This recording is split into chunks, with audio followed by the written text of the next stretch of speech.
Welcome to day 51. It may be a little blurry, I can't tell on the screen because it's dark still, but it's not that dark. I mean, it's 7:30. This is one of the later starts we've got, but we only have like 19 kilometers into Santiago, so we're going to take it easy.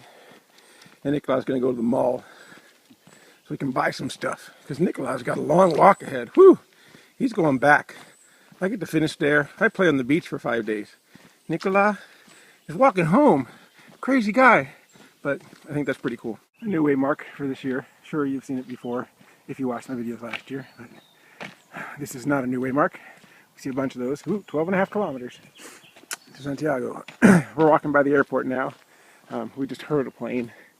You really can't see the airport. It's not like Burgos where we're right by the runway. Though you can see the clearing over there. That's airport. We'll get a little closer to one of the runways, but yeah, it's not as ugly as the Burgos airport was. It's a much nicer little walk here with trees and brush and ferns.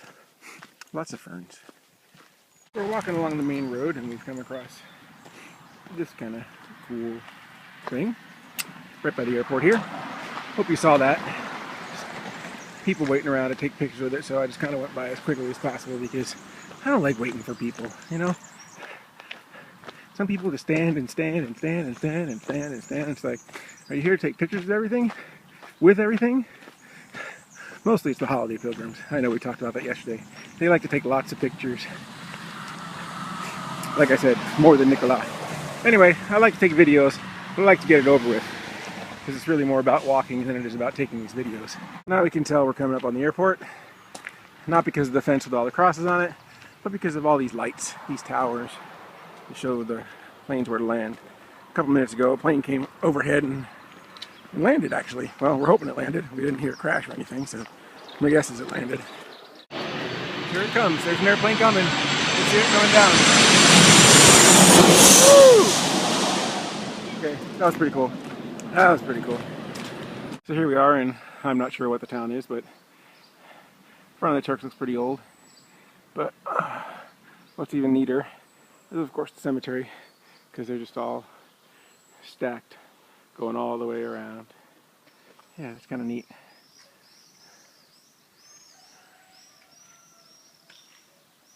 So we're coming up on our very last small town before we hit Santiago, or the suburb of Santiago.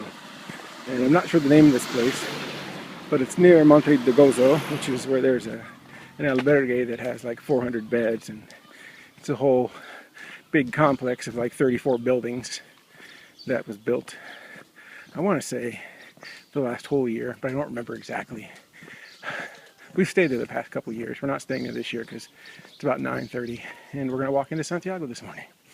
A day ahead of schedule. But that's the way the Camino is. You make a plan, and sometimes you change your plans. But it's all good.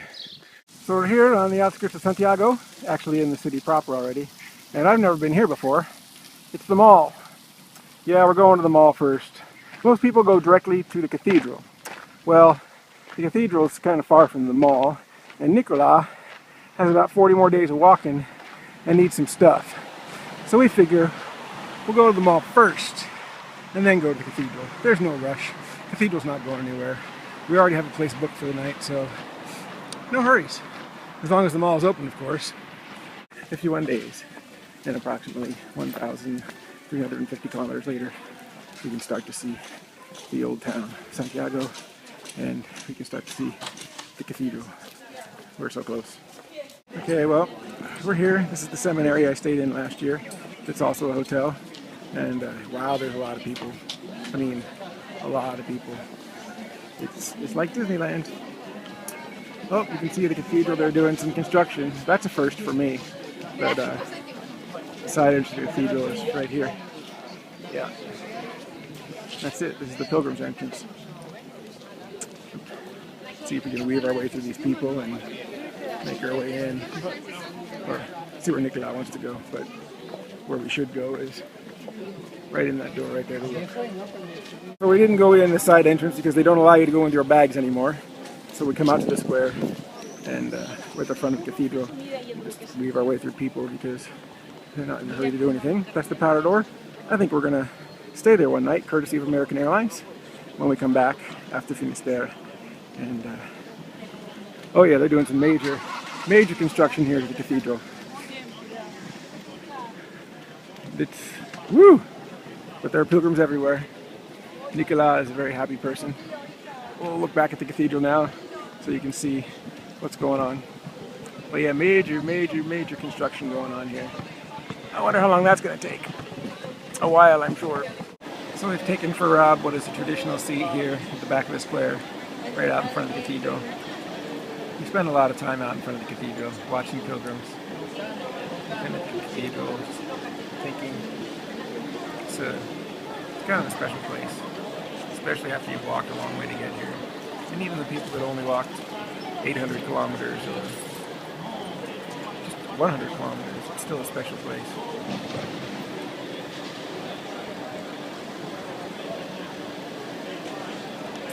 Santiago, 51 days later. So we've come back to the cathedral after checking into our hotel, courtesy of actually Nicolas' mom. Gave him the money to stay in a nice hotel, and he's sharing it with me, which is really awesome. Nicolas is a really cool guy. He's French, but he's still really cool. Love you, Nicolas. Anyway, that's Compostela, and when we come here tonight for Mass, they'll be swinging it, so hopefully I can get a video of that for you. But we're going to come here pretty early to try and get a seat, because it's going to be really busy. It's Friday. There's lots of people. We'll take a little walk around the back of the cathedral here and show you what we can show you.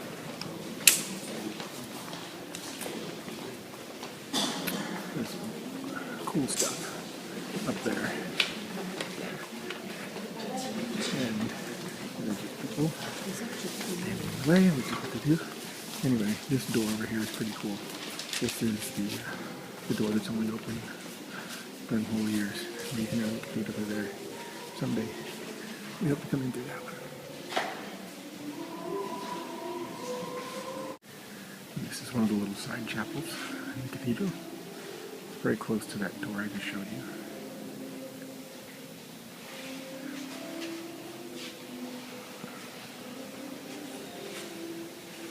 Wow. Pretty cool. Oh, look at that. The shell.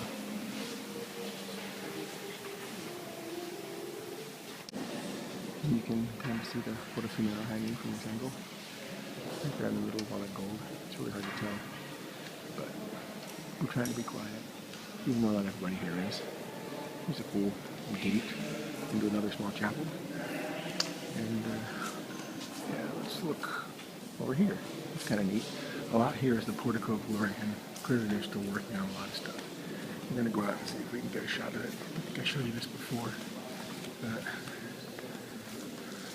who knows? There's also a spot here where pilgrims used to come when they entered through the front cathedral and touched at the base of this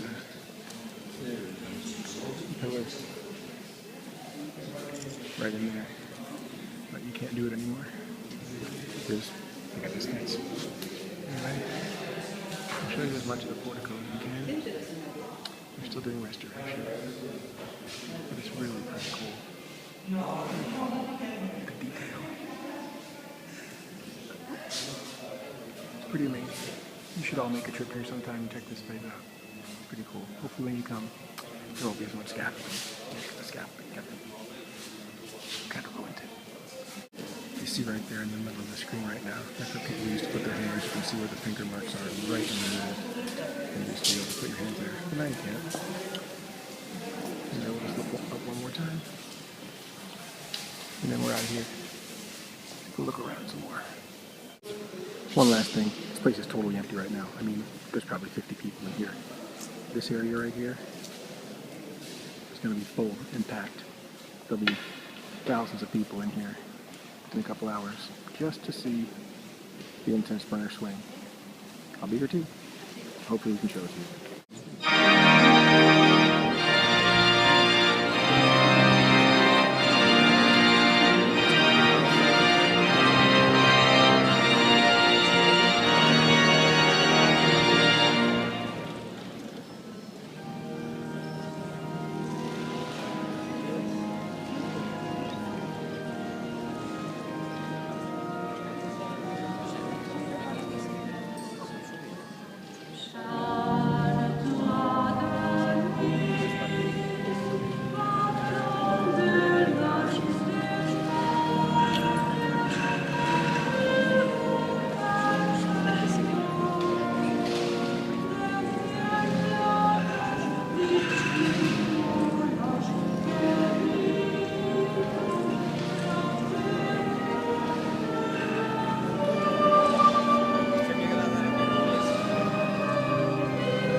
So it's nighttime in Santiago. We just had a last meal with some of the people that will not be going on to Finisterre, like Suzanne. So it's kind of sad right now. But that happens every year. This is the square in front of the cathedral. Yep, Rob's a little sad, but it happens. He'll be happy again once he gets to Finisterre, I'm sure.